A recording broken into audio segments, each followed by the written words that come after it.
Si Free Airport Wi-Fi. Uy.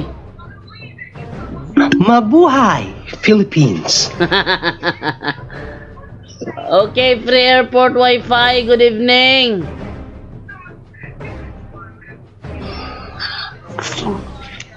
Sama ni set up professional audio in audio settings. Hello, bro.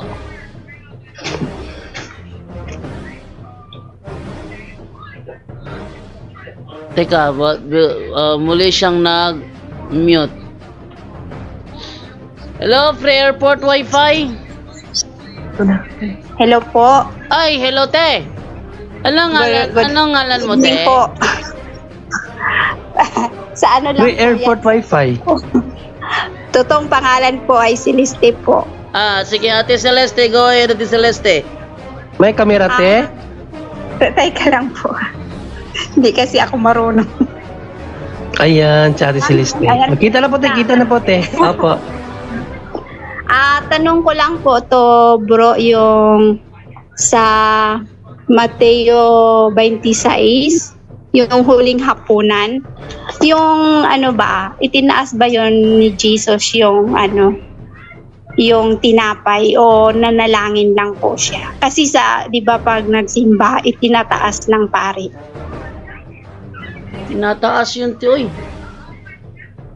Tinataas ba yun siya, yung nananalangin siya, yung nagpapasalamat, yung huling hapunan? Yes, tinataas yun, te. Kasi sabi niya, ito ang aking katawan. Ano sasabihin niya, Kasi- ito ang aking katawan kung hindi siya nagtaas ng kamay? Tanggap Kasi po niyo ito- ito. Oh. Kasi po, Brad, itong anak ko, nagtatalo kami. Kasi sabi niya, hindi yun tinataas ni Jesus. Ano lang yun, nagpapasalamat lang daw po si Ay, Jesus. Pero hindi daw itinataas. Sabi ko, magtatanong ako sa punto por punto.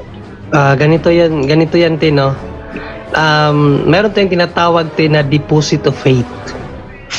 Yung deposit of faith, yun po yung pananampalataya natin na nagmula pa sa mga apostoles. Kung sa baga, lahat ng turo ng apostoles, yun po ang itinuro ng simbahan na galing sa Panginoong Jesucristo. Kung babasahin natin sa Mateo 28,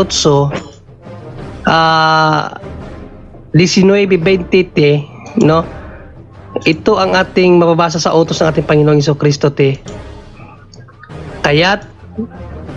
Kaya't habang kayo'y humahayo, gawin ninyong alagad ko ang mga tao sa lahat ng bansa. Bautismuhan ninyo sila sa pangalan ng Ama, Anak at ng Espiritu Santo. Turuan ninyo silang lahat na sumunod sa lahat ng iniuutos ko sa inyo. Ang utos ng Panginoong Jesucristo sa mga alagad niya, turuan sa lahat ng iniutos ng Panginoong Jesucristo, no? Or turuan ninyo silang sumunod. Ang lahat ng tao turuan sa pagsunod sa lahat ng iniutos ng ating Panginoong Jesucristo. So, yung ginagawa ng simbahan na yung itinataas ng ating Panginoong Jesucristo ang kaniyang Ostya. ang ostia at yung kanyang, yun talaga ang ginawa ng ating Panginoong Jesucristo. Kasi ang tawag po dyan, deposit of faith. Yan po yung aral na nakuha ng mga apostol galing sa ating Panginoong Jesucristo. At kung tandaan natin 22:19 ng Lucas, ito ang sinabi ng ating Panginoong Jesucristo, no? Lucas 22:19, ito ang sinabi niya. Dumampot din siya ng tinapay at matapos magpasalamat sa Diyos ay kanyang pinagati-hati iyon at ibinigay sa kanila. Sabi niya, ito ang aking katawan na inihahandog para sa inyo. Gawin ninyo ito bilang pagpapaalala sa akin. So, ginagawa ng kapatiran yon ayon sa ginawa ng ating Panginoong Jesucristo. Kaya, kung nagano ng mga pare, ganun din ang ginawa natin Panginoong Jesucristo para alalahanin yung ginawa ng ating Panginoong Jesucristo, sister. Opo. Kasi po, itong anak ko po, kasi siya, parang na-brainwash po siya, bro, Saan? sa Bible Disciple Church nung pandemic. Nung pandemic. Oo, kaya basa siya ng basa. Tapos ngayon, bro, na-depress. Uy, Kasi, ano daw, nagkaroon daw siya ng, ano ba yun na, burst of, ay, nakita daw niya yung Holy Spirit na nag-apoy daw. Nako. Ano, kaya nagtatango kami palagi kasi hindi po siya nakikinig sa akin kasi daw, Paano niya mali daw kasi makikita? yung, Paano niya paniwala makikita siya. ang Holy Spirit kung hindi siya nakikinig sa inyo? Ano, Malaking tanong yan, te. Paano nakikita ng isang anak ang Holy Spirit na hindi naman siya nakikinig sa kanyang magulang? ano po, bro, mali bro. Hindi pala Holy Spirit, yung vision daw po kung anong plano daw po sa vision. Ay, Boss, nako. ganun. Isa pa yan. Yung sinasabi nilang gift of vision, hindi pwedeng hingin yan. Sa born again, hinihingi kasi nila yan eh. Sa sinasabi nilang baptism of the Holy Spirit, hinihingi nila yung yung mga extraordinary gifts. Hindi yan pwede na hingin mo kahit sa Biblia. Wala sa Biblia na mga apostol humingi ng mga extraordinary gifts. Kasi po bro, hindi naman daw po niya hinihingi. Bigla lang daw niyang nakikita habang nagbabasa. Habang nasa church yun. Oo. Doon ko na-realize na mali yung church na napunta. Habang nasa church daw Ilang po, taon na yung anak mo, te? ano na, 18. Tapos bro, Ano ngayon, na pala? Ano Sinabi ko yung sa church na kanya- kinabilangan niya, te? Ating ang i-trace kung sino nagtatag. Ano pangalan ng ano, church? ano yung Disciple na, Bro Jando, disciple. Itong church. Bible Baptist Disciple. Baptist. Ay, Bible Baptist. Baptist. Ano lang yan? Tatag lang yan ni John Smith. Tatag lang ni Opo. John Smith yan. Hindi yan binigyan ng authority. Unang-una. Sister, Po. ang pinaka-fundamental sa Baptist, anak mo, te, pa, makinig siya, te. Ang pinaka-fundamental belief ng Baptist, manampalataya ka lang, wag kang gumawa ng mabuti. Yun Maligtas nga po. ka na. Yun Pero- nga po, bro. Kung marinig mo kaganina sa paliwanag o sa ni Bro Angel, sa kanyang presentation ni Bro Angel, may ginamit siyang talata dito. Ito, pangontra to sa mga Baptist, no? Kasi, allergic yan sila sa mabubuting gawa, sister. Ang mga Baptist allergic sa mabubuting gawa. Ngayon, basahin natin ano ang sabi ni Apostol Pablo, lalo na sa mga babae. No, lalo na sa mga babae. Ito ang sinabi ni Apostol na Pablo, no? Na nagliligtas at tumatawag sa atin para sa isang banal na gawain. Ginagawa ito hindi dahil hindi ito yung talata. Wait lang hinahanap ko na sana ba yun? Ha? To Timothy pala yung naano ko. 1 Timothy 2:9, no? Ito yung sinabi ito ang sinabi ni Apostol na Pablo, sister, ang mga babae naman ay dapat maging mainhin, maayos at maingat sa pananamit at ayos ng buhok. Hindi sila dapat maging magarbo sa pananamit at maluho sa mga mamahaling alahas o ginto o perlas. Sa halip, maging kasuotan nila ay mabubuting gawa. Gaya ng nararapat sa mga babaeng itinuturing na makadiyos. Ang Baptist, nagtuturo sila no need na ng mabubuting gawa. Si San Pablo, sabi niya, sa halip, no, dito sa 9, no, ang mga babae sa 10, ang maging kasuotan nila ay mabubuting gawa. Kung naanuan ka sa Baptist, siguro alam mo na allergic sila sa mabubuting gawa. Tama ba, sister? Sister? Kasi po. Di ba? Ganyan ang kanilang aral, bawal ang hindi mo na kailangan gumawa ng mabuti para ka maligtas kasi manampalataya ka lang, ligtas ka na.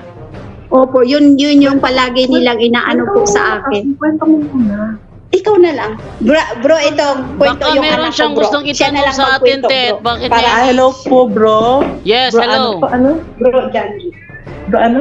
Bro John rin. Bro John Ray po. Jandu. Diyan. Ano po kasi, yung 2021 po, napasok po ako sa church na Baptist. May nag-invite po sa akin doon. Tapos yung turo po nila, puro po puro po ano, yung parang ano, kailangan mo sumunod sa utos ni God, ganun para maligtas ka. Tapos, ano po, Anong one day utos na yun? lang po, bila na lang, Anong, yung ano, Patapusin mo muna, Bro Jando. yung utos ni God po, parang ano po, sunod lang po ng sunod, parang kailangan po magsalwining po kami palagi, parang mapapagod po kami palagi, para po marami pong maakay sa church nila. Then po, yung ano po yun, then po, yung 2021 na lang po, ano, June po yun, nakakita po ako ng sa church, habang nag-church po. Tapos nung nakita po ako ng vision, na-depressed po ako, wala po siyang kulto.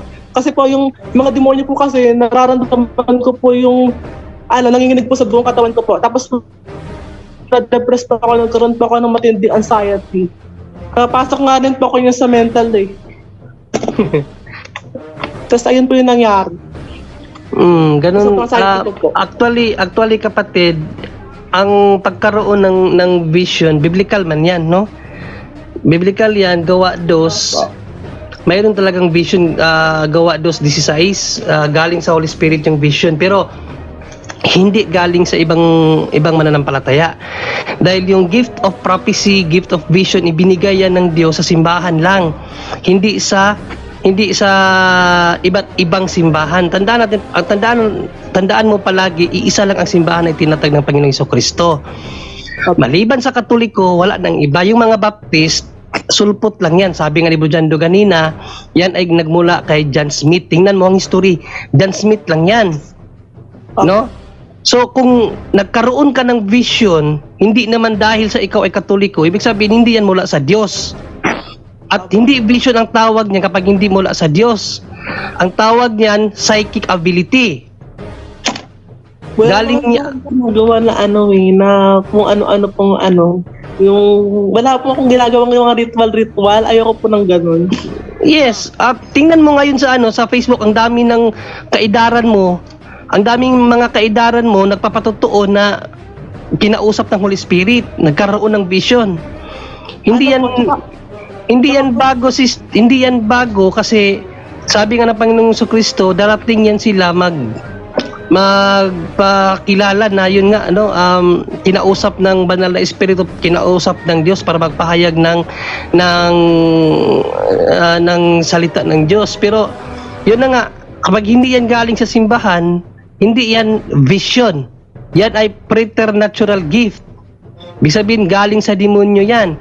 Kapag pinaniwalaan mo yan, ang tendency niyan, magiging manghuhula ka na in the future. So, yan, nakuha mo yan dahil... Wala po yung dito ko nakita. Yung vision mo yan, nakuha mo yan dahil sa pag-anib mo sa Baptist. Yan ang parang naging bunga ng iyong pananampalataya doon. Kaya nagkaroon ka tuloy ng ganyang uri ng yun nga sinasabi mong vision, pero hindi yan sa Diyos, kapatid. Pero No, dahil naman po yung yes, Bro Jando. naman po yung- sa akin, wait lang po. para sa akin questionable. Bakit? Wala pa akong nakilalang santo na nagkaroon ng vision pero nagkaroon ng anxiety.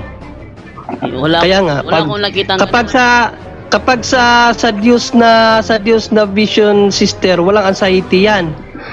No, kasi sigurado yan eh. Pero pag may anxiety ka, ibig sabihin hindi ka sigurado doon sa nakita mo.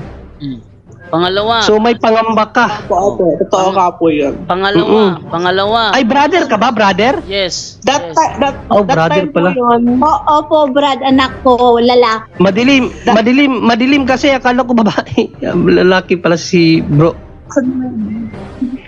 that time po yun, yun nga po, yung parang hindi ko na po maintindihan. Hindi ko po maintindihan kung vision po ba yun o hindi. Tapos, pagtapos po niya, palagi na lang po ako nanaginip ng mga demonyo po. Ayun. Pagtapos po niya. Yan na. Ayun na. Yan na. Demonic. Preternatural gift yun, bro. Psychic ability yun, hindi yun vision. Ang tawag diyan, demonic oppression na yan. Demonic oppression. Demonic obsession at demonic oppression. Pero, wala rin ako nakilalang santo na nagkaroon ng vision pero hindi nakikinig sa mga magulang. Wala akong nakitang ganun. Pangalawa, ang authority na ibinigay ni Kristo doon lamang sa kanyang simbahan. Sabi nga sa John 10:16, sabi nga ni Kristo, meron akong mga tupa na wala sa kulungang ito. Yung kulungang tinutukoy niya, yung kanyang iglesyang itinayo. Sabi niya, kailangang dalhin ko naman sila rito upang sila maging isang grupo sa ilalim ng isang tagapamahala, yung bishop. Ngayon, ang ginawa ng Baptist Church, nagtayo sila ng kanilang sarili nilang grupo, tapos tinutulig sa ang Iglesia Katolika. Laging kumakinig ka sa kanilang mga lectures, puro paninira sa Katoliko. Yung mga Katoliko, impyerno na yan. Yung mga Katoliko, lagi sumasamba sa mga Diyos-Diyusan. Ang alam ko na merong gift of the Holy Spirit, talagang gift of the Holy Spirit, hindi magawang magsabi ng ng masama, lalo na kung ang sinasabi niya is pamamaratang ng mali. No? Wala akong nakitang ganyan. Kaya doon sa bakit mo kasi iniwan ng Katoliko, bro? Gusto ko lang malaman, bakit mo iniwan ng Katoliko? Po kasi yun, actually po, hindi po talaga ako pala simba. Yung 15 years old pa lang po ako. May nag-share po sa akin na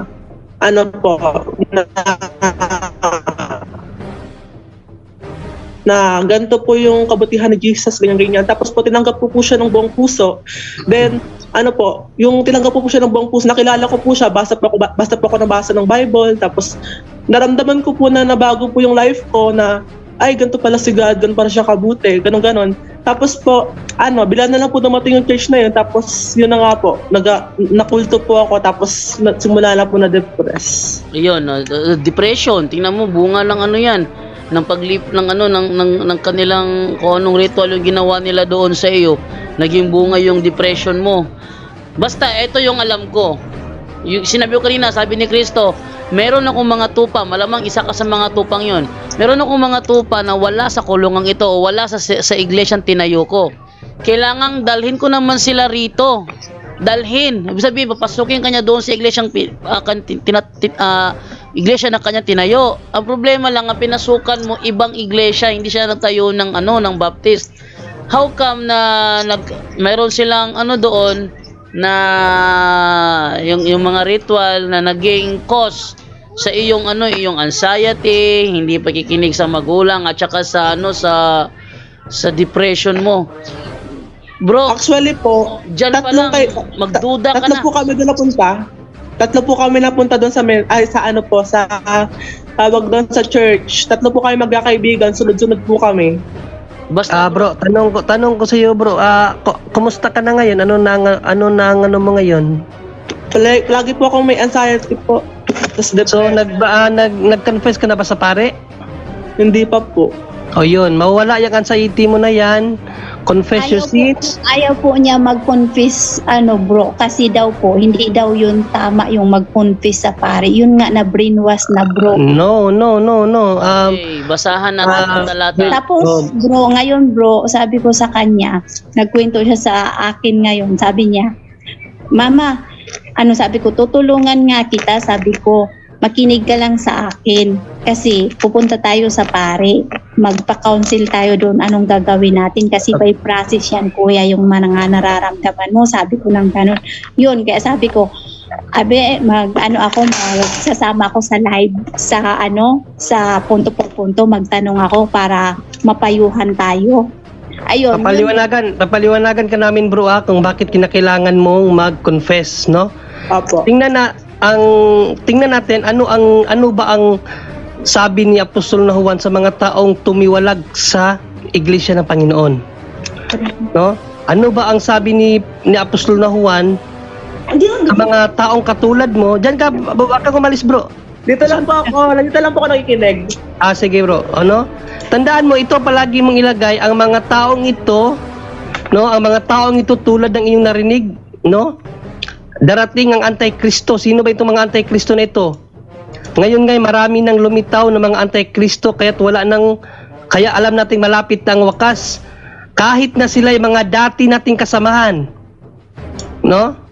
Ang mga taong iyon ay hindi natin tunay na kasama, sapagkat kung sila'y tunay na atin, nanatili sana silang kasama natin. Ngunit umalis sila, kaya't maliwanag na talagang silang lahat ay hindi tunay na sa atin. Ano ang tawag sa mga taong ito? Sabi ng Apostol na Juan, ito ang mga antikristo, yung umalis sa kanyang kawan. Opo. Kapatid, no? Umalis sa kanyang kawan. So, antikristo ang mga taong tumiwalag sa kanyang iglesia. Kasalanan yan, kapatid. Kasalanan yan. At ang wika ni Apostol na Juan, lahat ng kasalanan, kailangan mo yang i-confess, no? 1:1:10 ng sulat ni Juan, sabi niya, kung sinasabi natin hindi tayo nagkakasala, ginawa nating sinungaling ang Diyos. Sa 9, subalit kung ipinapahayag natin sa Diyos ang ating mga kasalanan, maaasahan nating patatawarin tayo. So kinakailangan nating mapatawad kapag inihayag natin sa Diyos ang ating mga kasalanan. Kailangan talaga ng confession, kapatid. Pero hindi direct to God. Hindi ka pwedeng mag-direct to God. Kasi sa kasalanang nagawa mo, ayon sa kanyang salita, dito sa Isaiah, pinahayag niya, kapag tayo nagkakasala, hindi tayo pakikinggan ng Diyos. No? By Isaiah 29:2, no? 59:2, wait 59. Tsaka yung sinasabi sa sa 1:20-23, pakinggan mo, kapatid, ha.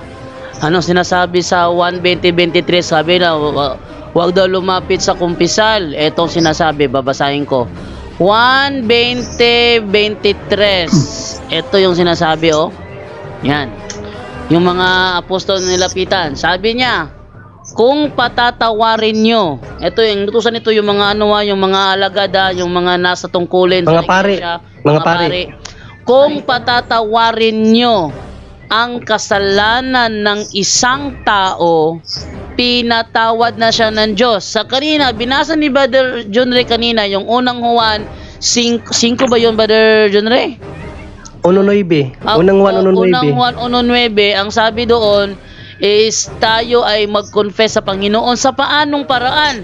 Sa paglapit sa pare. Kasi ang sabi, Correct. kung patatawarin nyo, mga taong inutusan dito, kung patatawarin nyo ang kasalanan ng isang tao, pinatawad na siya ng Diyos. Ibig sabihin, kapag yung itinalaga niyang tao ang magpatawad sa iyo, ang Diyos mismo ang nagpapatawad. At Amen. kung hindi nyo patatawarin, paano nga patatawarin yung mga taong hindi naman lumalapit? Oh.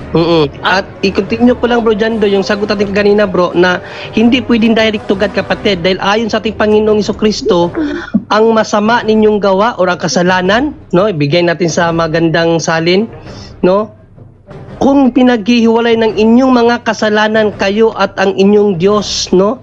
Pinaghihiwalay tayo ng kasalanan sa Diyos. At ang inyong mga kasalanan ang siyang nagpakubli sa kanyang mukha sa inyo upang siya huwag makinig.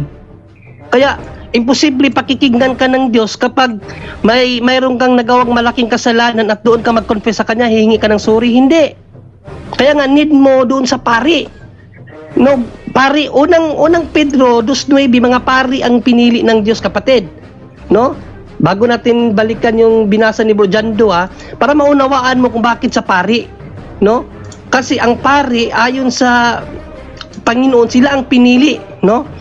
Ngunit kayo ay isang lahing pinili, grupo ng maharlikang pari. Isang bansang nakalaan sa Diyos, bayang pag-aari ng Diyos upang magpahayag ng kanyang kaangahangang ginawa niya. Siya ang tumawag sa inyo mula sa kadiliman patungo sa kanyang walang hanggang kaliwanagan. So dito sa Juan 20, no, kasi malinaw na mga ganina, sa ating kasalanan hindi tayo pinapakinggan ng Diyos. Ang ating kasalanan ang nagpakubli sa Diyos upang hindi siya makinig sa ating mga panalangin. Pero malinaw, sabi na Apostol na Juan, ang iyong kasalanan kinakailangan mong ikumpisal sa Diyos. Pero hindi direkta sa Diyos kasi hindi nga siya nakikinig. Kung saan ka makikinig? Pari, no, sa binasa ni Bro Jando ganina, 21, 23, ng Juan, malinaw.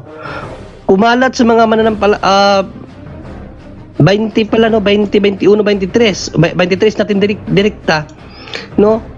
Ang patatawarin ninyo, ibig sabihin ng mga pari, sa kanilang mga kasalanan pinatawad na nga. Subalit ang hindi ninyo patawarin, ibig sabihin ng mga pari ay hindi nga pinatawad. Yan, kapatid. Kaya kinakailangan mo talagang humingi ng kapatawaran doon sa mga pari. Kaya kinakailangan mo magkonfesal. Tandaan mo, balikan ko palagi ang iyong nagawang kasalanan, kapatid, napakatindi. Napakatindi ang iyong nagawang kasalanan. Ano yung kasalanan mo? Kasalanan ng Antikristo yun. No? Unang Juan 2:18, kasalanan ng Antikristo yun. No? Tulad ng mga narinig nyo, darating ang Antikristo. Sino ba itong mga Antikristo na ito? No? Sa hindi pala na ano, no? Ayan, no? Ito na ang huling panahon, tulad ng inyong narinig, darating ang Antikristo. Ngayon na, ay marami ng lumitaw na mga Antikristo. Sino ba itong mga ito dito sa 19? Kahit na sila yung mga dati nating kasamahan, ang mga taong iyon ay hindi natin tunay na kasama. Sapagkat kung sila'y tunay na atin, nananatili sana silang kasama natin, ngunit umalis sila, kaya't naliwanag na silang lahat ay hindi tunay na atin. So yun ang nakomit mong kasalanan. Ang tawag doon, kapatid, sa teolohiya, apostasiya, pagtalikod. Pagtalikod yun, at ang aral, ang ano na iyan, ang hatol na iyan, kapag nagpatuloy ka dyan at hindi ka babalik, basahin natin sa Hebreo, no, para hindi nagmula sa akin yung maririnig mo. Mura talaga sa Bible, no? Sa 4 hanggang 6. Naku, mabigat yan. Sabi dito, Meron pa ako nararamdaman. Saglit lang, para maliwanagan ka, kapatid. Opo. Kasi yung nararamdaman mo ngayon, bunga yan sa iyong pagtalikod. Bunga yan sa iyong pagtalikod, kaya nakaranas ka ng mga ganyang harassment. Sabi nga ni Brother Jando, ano yung tawag, Brother Jando? Demonic oppression. Nagsimula yan sa demonic obsession. Then ngayon, papunta na siya sa oppression na. Ano yung obsession, bro? Paliwanagan mo muna siya, bro, bago natin basahin. Yung demonic obsession, ano yun? Utak yung target nun. Halimbawa, yung may para kang negative ka na mag-isip, suicidal in nature, demonic obsession yan.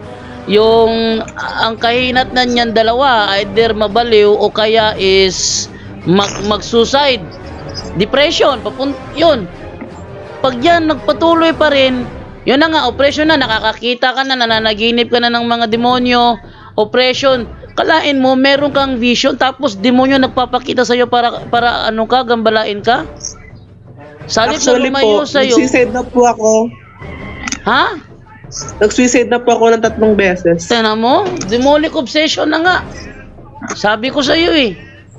Yung yung pagtapos po ng vision ko, 3 weeks before po nyo, nag-suicide po ako kasi po, gulong-gulo na po ako dun sa vision. Like, kala ko po, gulong-gulo na po ako, parang feeling ko hindi siya totoo or si God ba talaga yun, ganun. Yun na nga, bro, occult third eye ng tawag dyan, bro. Yung Baptist ang nagbigay sa'yo ng occult third eye.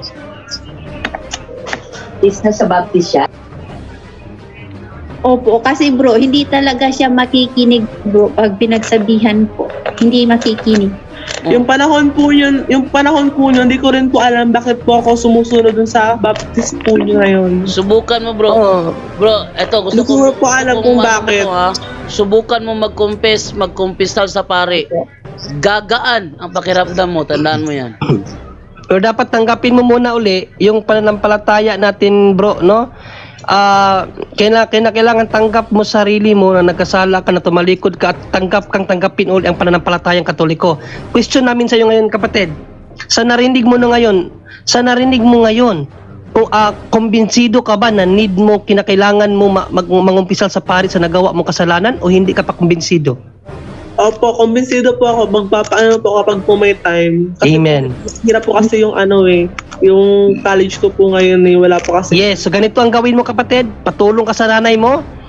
Paglapit mo sa pare, pagkatapos mong mag-confess, lahat ng nagawa mo, pati yung suicidal mo, pati yung O pagsali mo sa kanila, yung pagkaroon mo ng vision, isabi mo lahat sa pari yan, yung suicidal mo, kinakailangan i-confess mo rin yon, yung hindi mo pagsunod sa magulang mo, lahat na ng mga, yung hindi mo pag-confessal sa napakahabang panahon, hindi mo pag-receive sa body of Christ, sa lahat ng mga, isulat mo lahat ng mga naging kasalanan mo, Opo.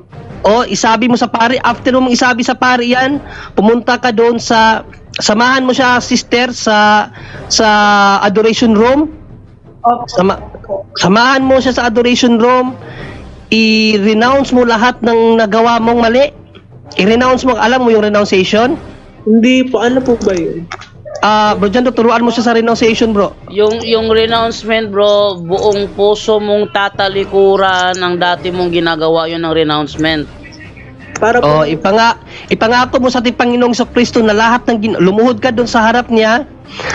Lord, I renounce yung mga dati kong nagawa, Lord. Hindi ko na ulitin. 3 beses mo yan doon sa harap ng Eucharistia. I-promise mo kay God, hindi mo nagagawin yon. Lahat ng yon. Then, yung lahat ng i-confess mo kay Father, yun din ang i-renounce mo doon sa Blessed Sacrament o sa Blessed Eucharist. No, tutulungan ka ng nanay mo, dalhin ka doon sa adoration room. After niyan, after ng ano mo, yung adoration prayer mo, yung renunciation mo, mag-attend ka ng misa. Pag-attend mo ng misa, eat the body of Christ, yung Eucharist. Hindi kailangan after mong mag-confess, mag-renounce, eat the body of flesh, eat the body of Christ. Okay? Kain ka ng body of Christ, gawin mo yung penance ng pari. Alam mo yung penance? Yung penance, sasabihin sa iyo ng pari, ano yung mga dapat mong gawin, bayad doon sa nagawa mong kasalanan. So ano yung sasabihin ng pari sa iyo na penance mo, kailangan mo yung magawa. After nun, pray the Holy Rosary. Sister, may sacramentals na kayo, sister? meron na po dito. Meron na. Okay, so after, Mayroon po, bro. Kaya lang po ito, hindi po naniniwala sa sakramento. pero ngayon naniniwala na siya kasi nga tinanggap na niya. Ito nga yung guidance na ginawa kasi mangungumpisal na siya. Sabi niya, tanggap mo na bro. Ulitin ko, tanggap mo na yung pananampalataya muli. Ano yan? Brother, bro, tatanungin kita uli, no? With all honesty, tanggap mo na ba muli ang pananampalatayang Katoliko o hindi pa? Yes po. Tanggap mo na. Okay. Make a sign of a cross. Ganun pa. I love you, Lord Jesus. I love you, Lord Jesus. I love you, Mama Mary. I love you, Mama Mary. Very good. Okay. Bro, Dre, dagdag natin. Okay, Bro Angel, ikaw muna mag-advise, Bro Angel. Last na po to, no? Isa sa mga mawawala yung kapatid, walang imposible sa Diyos. Yes, you have to go to confession. Isa sa pinaka mo kasi yung apostasy, yung pagtalikod. So yung pagtalikod mong yon, ang sabihin mo sa kay Father na isa yon sa mga mortal sin po nagawa ko is tumalikod po ako at nagpabinyag sa ibang o nagpabinyag o pumunta sa ibang sekta. Pagtalikod maliban pa sa ibang kasalanan na hindi ka na nagsisimba, that's another mortal sin. Napakarami niyan. May heresy pa diyan, heretic ka, infidelity of the church, schism, ang daming mortal sin yan. At ayon sa simbahan kapatid, pag namatay ang isang tao, isang mortal sin lang. 1035 ng Catechism. Pag if the person, sabi diyan kailangan agad-agad gawin mo yan bago mahuli ang lahat. Bro, may maipapakita tayong 1035 ng Catechism natin. Bro Aljan, nandiyan si Bro Aljan. Bro Aljan? Brother Aljan, kaya mo Brother Aljan? Tingnan mo ko lang Brother Aljan ha. Delikado kasi yan yung mga tumalikod na mortal sin tapos hindi nagsimba. Catechism, kayo na lang po i-research nyo 1035 sister. Ito na lang, ipakita ko na lang dito, Bro Angel. Napakadelikado po niyan. Agad-agad you go to confession. At after niyan, bibigay ko sa iyo yung isang talata na hindi binibigay ng Baptist sa inyo later tungkol sa confession. Ito ang mababasa natin sa CCC nating kapatid, no? Nakakatakot yan. Catechism of the Catholic Church, paragraph 1035. No, kita mo naman dyan, kapatid. 1035, the teaching of the church affirms the existence of hell and its eternity. So walang hanggan. Ha? Hindi makita? So, ayon dito sa aral natin, immediately after death, the souls of those who die in a state of mortal sin descend into hell. Wala Where po they- Wala bang makita? Siguro sa ano niyan. Kita po dito. Signal. Oo, baka sa ano nila sister yan. Signal na, Sa- signal. Sa signal, oo. So basahin ko na lang ha. Kung maaari, sister, bili kayo ng CCC, nasa 1035 ng CCC, ang mga namatay na nasa estado ng kasalanan o yung tinatawag na mortal sin. Sabi dito, after death, the souls of those who die in a state of mortal sin descend into hell, where they suffer the punishment of hell, eternal fire. So eternal na yun pag napunta tayo ng impyerno, Bro Angel? Yan ang turo ng simbahan na kapatid, no? Bago mahuli ang lahat. Immediately, pag sinabi immediately, hindi ka pa naimbalsa mo. You will go to hell. Impyerno ka dyan, kapatid, no? Ayon sa simbahan. So, doon sa pagtalikod mo, hindi na pagsimba, ang dami, paglapastangan sa simbahan. So, agad-agad gawin mo yan. Ngayon, mayroon ba sa Biblia na kapag may sakit yung tao, tawagan ng ang priest, ang pare, tapos mag-confess sa kanya? Hindi yan binabasa sa inyo ng Baptist. Bro, James chapter 5 verse 13 to 16, Douay Rheims version. Douay Bro. Rheims lang Priest gawin natin. talaga yan, ha? Priest, makinig ka, brother, ha? Sabihin ko ba maraming Isulat mo James chapter 5 verse 13 to 16. Okay, so ito ang ating mababa. May video na pinapasukan. Oh, ano mo yan? Ito, Ano po, nakapasok na po ako sa born again sa ano po.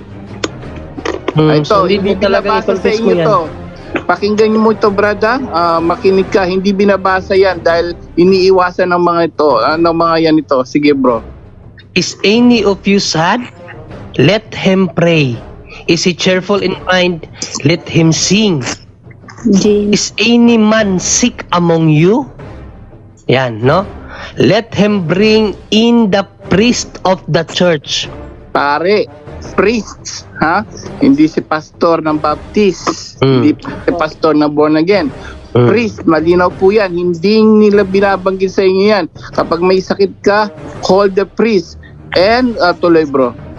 And let them pray over him, anointing him with the oil in the name of the Lord. Tuloy po. And the prayer of faith shall save the sick man, and the Lord shall raise him up, and if he be in sins, they shall be forgive him. See? They shall be forgive him.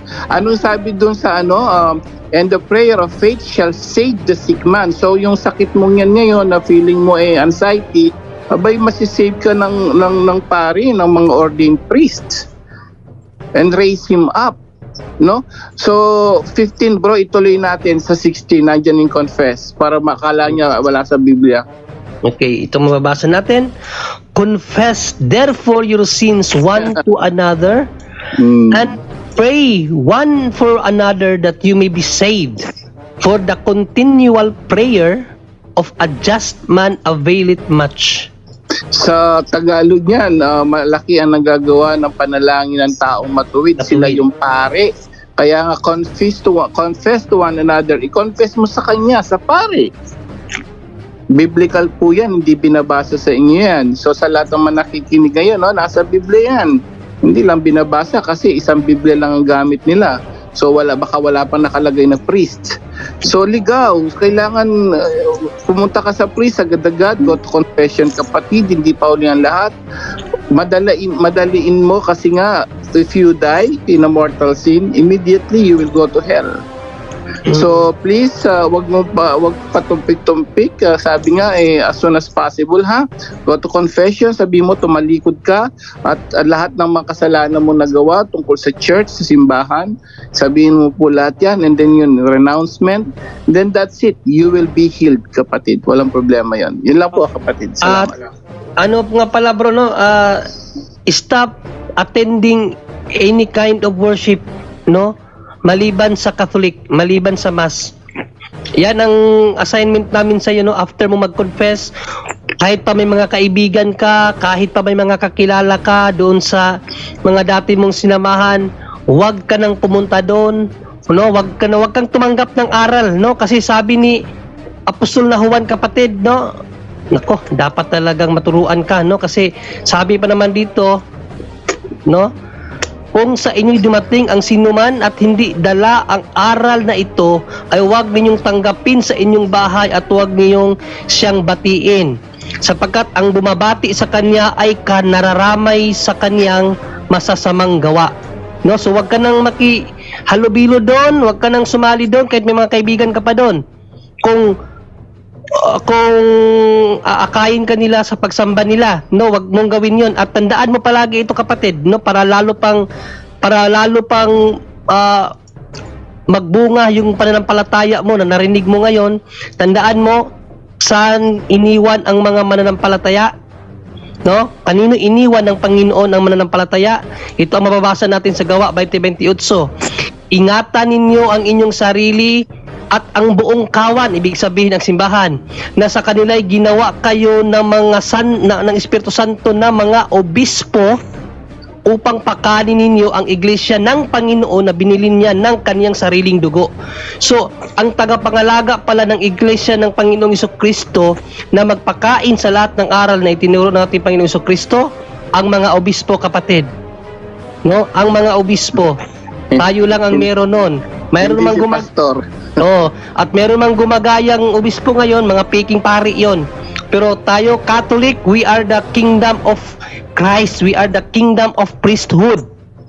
Kaya wag ka sanang maghanap ng iba pang katotohanan dahil iisa lang ang katotohanan, iisa lang ang simbahan, at 'yun ang simbahang Iglesia Katolika na mula noon hanggang ngayon ay andyan. Mga kaparian ang namuno sa atin, specifically ang obispo, no, kasi yan ang ama natin sa dayosisan ng obispo, no. At isa pang para tumibay pa lalo ang yung paniniwala sa paninimpalatayang Katoliko at hindi ka na mapunta pa sa iba, no.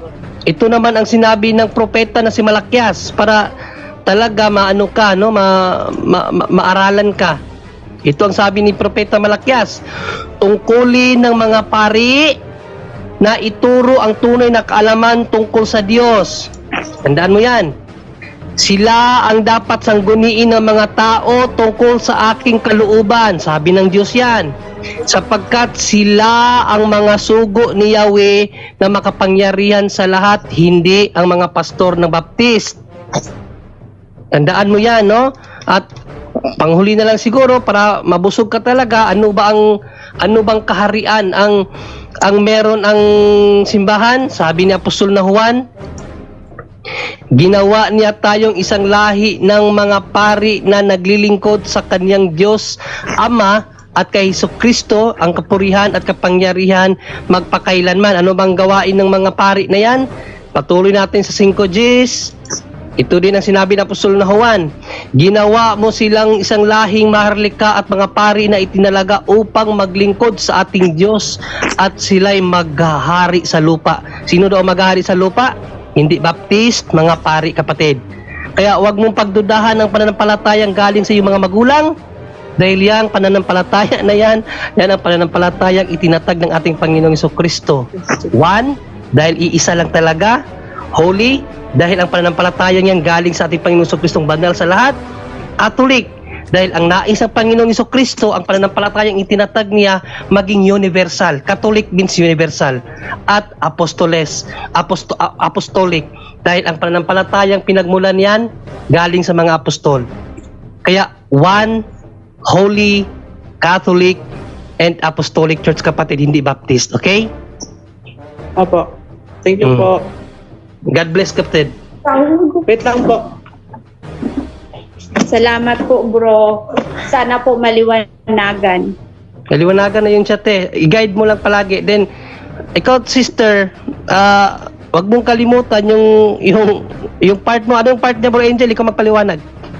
Hindi, sa part mo naman, sister, no, imbis na mapunta yan, makinig sa mga iba't ibang sekta, ayan, lagi mo siyang papanoorin dito ng live stream ng punto por punto, no? So, hindi imbis na obligasyon mo ngayon na akayin mo siya lagi pa sa pagsimba, sana kung masama mo siya, no? At i-monitor mo, no? Obligasyon natin yan, malinaw dun sa kanina, no, sa Epeso, no, sa 4:6 na kailangan palakihin sila sa disiplina at aral ng Panginoon ang mga anak. So yan po yun, ilapit nyo, pero siyempre nasa tama, ayun, no. So ang maitutulong nyo ngayon, sister, siguraduhin mo, monitor mo na magko-confess at magsisimba na uli yan. Mag-confess muna bago magsimba, bago magsubo ng communion. Sana mauna yung confession. And then, mag-pray na kayo ng rosary, okay na po yan. And then, yun nga, punto por punto lagi. Dito, mas imbis na pumunta sa kung saan, makinig po sa amin dito sa punto por punto para makapakinig siya ng tamang aral, kapatid. Yun po ang may advice natin. God bless po. Salamat po. Sana nga po, bro, pumapayag kasi matagal ko na yan niyayaya na ganun nga ang gagawin. Kanina, nagkasubukan kami. Sabi ko, Kuya, kailangan mo yan, tutulungan kita, kaso kailangan mong makinig o kaya kailangan mong tanggapin sa sarili mo na talaga, yung gusto mong At saka, sister, bilang nanay, yes, sister. sa sarili mo, hindi yung ako mismo. At sister, bilang nanay, sundan mo ang yapak ni Saint Monica.